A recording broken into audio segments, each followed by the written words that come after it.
Kita juga mencanangkan di awal pemerintahan program makan bergizi gratis.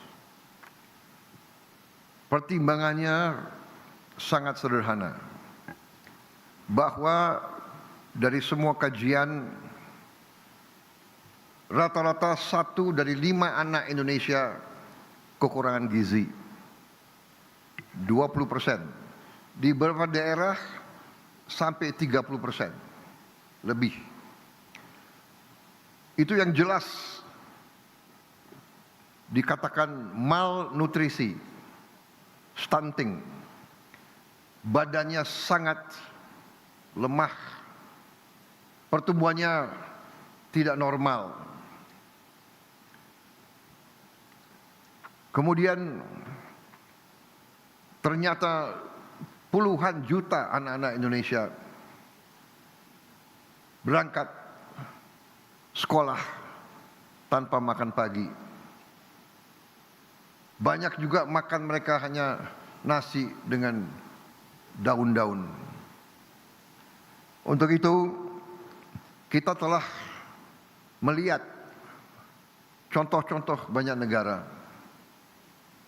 dan kita canangkan makan bergizi ini. Kita mulai dengan 6 pada tanggal 6 Januari 2025. Hari ini adalah 6 Januari 2026 dan kita sudah mencapai hari ini, dilaporkan kepada saya 55 juta penerima manfaat. 55 juta.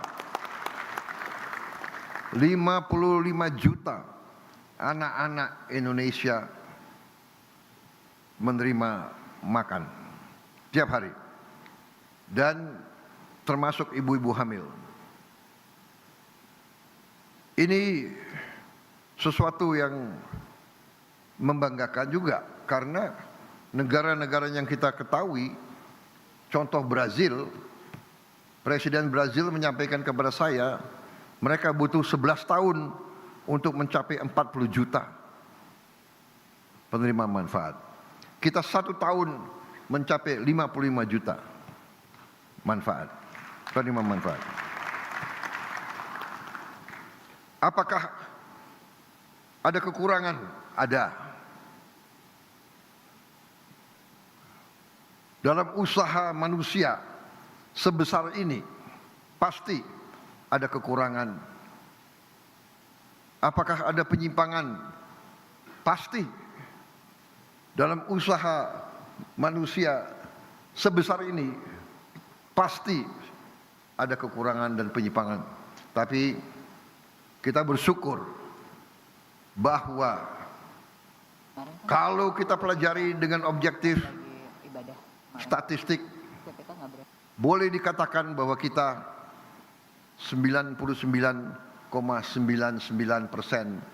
berhasil. Jadi saudara-saudara, tentunya kita harapkan zero defect. Itu yang harus kita capai. Tidak kita puas dengan kekurangan 0,00 sekian. Itu pun bagi kita sesuatu yang harus kita atasi, dan alhamdulillah kita sudah mengatasi dan kita sedang atasi terus. Langkah demi langkah, pengawasan demi pengawasan, langkah-langkah pengamanan terus kita lakukan. Tapi intinya adalah bahwa kita intervensi. Saya ingat kata-kata pendahulu-pendahulu kita. Salah satu ucapan Bung Karno, "The hungry stomach cannot wait." Perut yang lapar tidak bisa tunggu. Pemimpin yang bertanggung jawab, pemimpin yang punya hati, pemimpin yang punya kepedulian harus bekerja keras untuk menghilangkan kelaparan dan kemiskinan. Ini tugas yang kita emban, tugas mulia, dan alhamdulillah kita penuh keyakinan. Kita buktikan. Saya sangat yakin, walaupun begitu banyak pakar yang mengejek saya dan tim saya, menyinyir, mereka katakan MBG pasti gagal. Tapi kita buktikan kepada mereka, MBG berhasil. MBG dinantikan oleh semua rakyat. Bahkan sekarang saya repot, saya sedih kalau saya ke daerah-daerah, anak-anak panggil saya, teriak saya, "Pak, kapan kami terima MBG?" Dan kita lihat video klip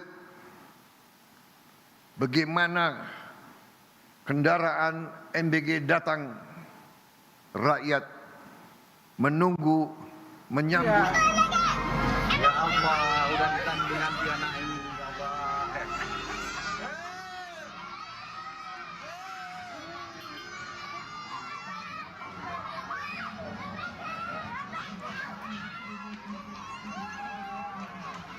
Ya Allah, sedih nanti aku. Ya Allah. Oh, yang ini lah. Ya Allah. Ya Allah. Ini kan. Manusia macam mana? Mantap Prabowo. Apa nak? Mantap Prabowo. Enak. Enak. Enak? Hah? Enak Dilan? Dilan? Terima kasih nasinya enak banget. Mungkin Pak Dilan. Ya, terima kasih. Enak.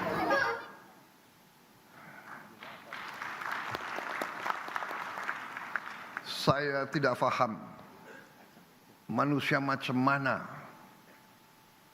yang tidak tergerak hatinya melihat anak-anak seperti itu. Saya tidak paham. Hei orang-orang pintar, hei orang-orang pintar yang ngejek, lihatlah dengan mata dan hatimu rakyat kita, anak-anak itu. Saudara-saudara, percaya kita berada di jalan yang benar, di jalan membela keadilan, di jalan memberantas kemiskinan, di jalan menghilangkan kelaparan.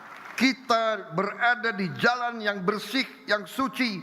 Kita berada di jalan yang diridhoi oleh Tuhan Maha Kuasa. Jangan ragu-ragu. Saudara-saudara, kita buktikan. Kalau niat kita bersih, niat kita tidak mencuri uang rakyat, kita berbuat untuk kepentingan rakyat, kepentingan bangsa kita, keselamatan bangsa kita, kita tidak perlu ragu-ragu. Kita tidak perlu sedikit pun gentar. Dan saudara-saudara, kita pasti dimaki, kita pasti difitnah. Karena banyak kekuatan, tidak hanya di negara kita, banyak kekuatan memang berada di pihak yang senang di alam penuh korupsi, penuh penyelewengan, penuh penipuan. Mereka ingin kaya di atas penderitaan rakyat kecil. Jadi kita siap. Kalau kita dihantam, kita difitnah, kita diejek, terima itu sebagai kebanggaan. Kalau orang jahat mengejek kita, berarti kita benar dan kita harus terus melaksanakan dan membela kebenaran. Saudara-saudara, banyak sekali yang kita akan review, tapi saya kira taklimat yang selanjutnya sebaiknya kawan-kawan media kita istirahat dulu. Kalau perlu mungkin makan dan minum kopi sambil saya memberi petunjuk-petunjuk yang lebih rinci. Jadi ada hal-hal yang boleh terbuka, tapi ada hal-hal yang sebaiknya kita simpan dulu, saudara-saudara.